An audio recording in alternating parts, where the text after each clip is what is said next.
여러분이 진정한 부자의 마인드를 갖추시기를 바랍니다. 지금 당장 부자로서의 마인드, 부자로서의 행동을 하시길 바랍니다. 그럴 때 여러분은 진정한 부자로 거듭나게 되실 것입니다. 안녕하세요. 반갑습니다. 성경에서 찾은 더 크게 성공하는 법의 저자 강우 작가입니다. 요즘 끌어당김의 법칙이라는 말이 유행처럼 번지고 있죠. 자기계발서나 성공학자들이 끌어당김의 법칙을 이야기하고 있습니다. 어떤 생각을 하고 어떤 마음 자세를 가지느냐에 따라서 긍정적인 것을 끌어당기느냐 부정적인 것을 끌어당기냐라는 그런 의미입니다. 사토 도미오의 지금 당장 롤렉스 시계를 사라 라는 책도 비슷한 내용이죠. 실제로 부자가 됐을 때에 할 행동을 하라는 의미입니다. 사토 도미오는 이를 감동체험이라고 얘기를 하죠. 그럴 때 더 열정적으로 할 수 있고 또 실제로 그런 부자가 될 수 있다라는 책의 내용입니다. 돈을 사용할 때 감동체험이 있어야 된다라는 거예요. 여러분은 왜 부자가 되고 싶습니까? 여러분은 왜 성공하고 싶습니까? 또 여러분은 어떤 것이 잘 사는 것이라고 생각하십니까? 무작정 성공하거나 그저 돈을 많이 모으고 싶어서 부자가 되고 싶은 사람은 없을 것입니다. 사실 성공하고 나서 어떤 삶을 사느냐가 더 중요하죠. 부자가 되는 것도 마찬가지입니다. 그저 돈을 많이 모으기만 한다면 무슨 의미가 있겠습니까? 돈은 어떻게 쓰느냐가 더 중요합니다. 제가 책을 쓴 목표는 분명합니다. 성공해서 선한 영향력을 끼치자. 성공해서 부자가 돼서 내가 축복을 누리고 그 축복을 나누어주는 삶을 살아가자. 성경적으로 말하면 축복의 통로가 되자라는 거죠. 몇 개월 전에 어머니가 이사를 하시려고 해서 제가 같이 집을 알아보러 다닌 적이 있었습니다. 어떤 집에 도착해서 문이 잠겨 있길래 주인분에게 전화를 했습니다. 그랬더니 그 앞에 어떤 할머니가 쭈그려 앉아 있으시다가 주인이라고 하시면서 맞아주시는 것입니다.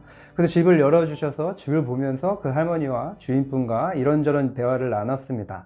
그러다가 제가 궁금해서 그 주인분에게 어디 사시냐고 물어봤습니다. 그랬더니 이 주인분이 그 건물 지하에서 사신다고 말씀을 하시는 겁니다. 저는 정말 깜짝 놀랐습니다. 이분은 단독주택을 갖고 있는데 자신은 지하에서 사시면서 다른 층들은 월세를 주시는 것입니다. 제가 알아본 그곳은 굉장히 집값이 많이 올랐어요. 그래서 이분이 그 집을 팔면 남은 여생을 정말 편안하고 풍요롭게 하시고 싶은 것을 다 하시면서 사실 수 있으실 텐데 지하에서 불편하게 살고 계신 것입니다. 제가 그분의 자녀라면 정말 많이 속상했을 것 같아요. 이제 그 연세에는 누리셔도 되는데 정말 안타까웠습니다. 열심히 모았다면 나 자신에게 선물을 주는 것도 필요합니다. 그리고 나눌 때 감동체험이라는 것을 하게 됩니다. 상담에서는 지금 여기에서의 삶을 중요시 여깁니다. 지금 여기에서 누릴 수 있어야 된다는 거죠. 진정한 부자가 되면 넉넉해집니다. 쓸 때는 써야 됩니다. 인색함을 버려야 돼요. 그게 진정으로 잘 사는 사람들의 마인드입니다. 제가 아는 지인 중에 한 명은 비교적 여유로운 형편에서 자랐습니다. 그런데도 불구하고 늘 가난한 사고를 가지고 있었습니다. 그 상담을 받으면서 자기 성찰을 하다가 보니까 자신의 가난한 사고의 원인을 깨닫게 됐습니다. 원인은 바로 부모의 인색함 때문이었습니다.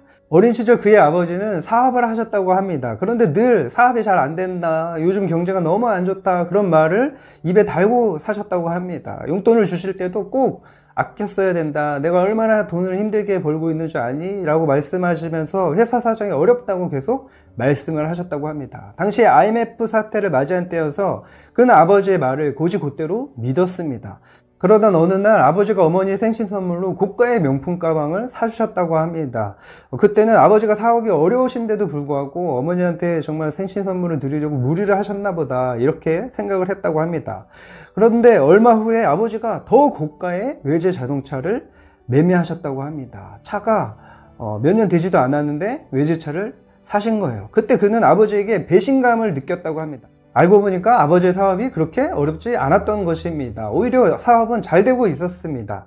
아버지는 자녀의 교육을 위해서 그런 것이겠지만 오히려 자녀에게 가난한 사고를 심어 주었습니다. 그래서 그는 늘 불안해했습니다. 불안한 마음은 그로 하여금 도전을 망설이는 그런 소극적인 사람으로 만들었습니다. 이후에 그는 이미 마음에 새겨진 이 가난한 사고를 극복하기를 힘들어했습니다. 그래서 늘 자신에게도 인색하고 자신의 주변 사람들에게도 인색하게 대했다고 합니다. 그는 자신의 삶이 잘못됐다는 것을 깨닫고 풍요롭게 살기 위해서 이 가난한 사고를 고치고자 지금도 고군분투를 하고 있습니다. 그는 가난한 사고로 늘 불안감을 안고 살아갑니다. 그가 만일 가난한 사고가 아닌 풍요로운 사고를 가지고 있었다면 지금보다 더 큰 성공을 이뤄냈을 것입니다.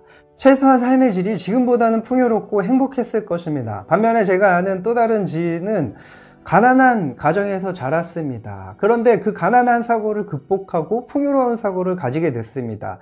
열심히 자기 개발을 하고 열심히 성경을 묵상하면서 자신의 생각을 풍요롭게 바꿨습니다. 하나님을 믿고 하나님의 말씀대로 살아간 것이죠. 그와 대화해보면 굉장히 풍요로운 사고를 가지고 있습니다. 그리고 적은 수입에도 남에게 굉장히 잘 베풉니다. 그와 대화해보면 굉장히 그는 행복하고 풍요로운 삶을 살고 있습니다. 대부분의 사람들이 부자가 되고 싶은 이유가 무엇일까요? 저는 풍요롭고 행복한 삶을 살고 싶기 때문이라고 생각합니다. 부자가 되면 선택의 폭이 굉장히 넓어집니다. 그리고 시간을 아낄 수 있습니다. 자기가 하고 싶은 일에 집중할 수 있다는 거죠. 게다가 도움이 필요한 사람들에게 넉넉하게 베풀 수 있습니다. 그것이 얼마나 풍요롭고 행복하겠습니까? 반대로 돈이 많은데도 인색하다면 과연 그 돈이 어떤 의미가 있겠습니까? 삶에 어떤 도움이 되겠습니까? 제가 아는 어떤 분은 굉장히 건물이 3채가 있다고 제가 알고 있는데 여전히 종이를 주스러 다니십니다. 그래서 저는 깜짝 놀랐어요. 인색함은 돈에 쫓기는 삶을 살게 합니다. 또한 돈을 하나님처럼 여기는 우물을 범하게 됩니다. 인색함 자체가 돈을 가장 중요하게 여기는 것을 증명하기 때문입니다. 인색한 사람들은 돈 하는 거죠. 물론 우리의 삶에서 돈은 중요하지만 가장 중요한 것은 아닙니다. 더 중요한 것들이 있죠. 돈은 잘 사용할 때 그 가치가 있는 것입니다. 돈 자체의 가치가 있는 것이 아니에요. 소유하려고만 하면 더 중요한 것들을 놓치게 되는 것입니다. 많은 사람들이 부자가 되는 것을 잘 사는 것이라고 말합니다. 어떻게 사는 것이 잘 사는 것일까요? 돈이 많으면 부자라고 부를 수는 있지만 반드시 잘 사는 것이라고는 할 수 없습니다. 인색한 부자는 결코 잘 사는 것이 아닙니다. 잘 살기 위해서는 가진 것을 잘 활용할 수 있어야 됩니다. 자기 마음을 풍요롭게 하고 사랑하는 사람들에게 넉넉하게 베푸는 것이 잘 사는 것입니다. 도움이 필요한 사람들에게 도움을 주는 것이 잘 사는 것입니다. 찰리 채플린은 인생은 멀리서 보면 희극이지만 가까이에서 보면 비극이다 라고 말했습니다. 대부분 부자가 되기 전에는 부자는 다 행복하게 잘 살 것이라고 생각을 합니다. 그러나 부자 중에서도 가난한 사고로 불행을 자초하는 사람들이 많이 있습니다. 저는 우리나라에서 가장 부유한 지역에 있는 그 두 교회에서 몇 년간 사역을 했습니다. 성도들 중에 부자들도 꽤 있었습니다. 그러나 부자들 중에 불안과 고민이 많아서 불면증에 시달리는 성도들이 있었어요.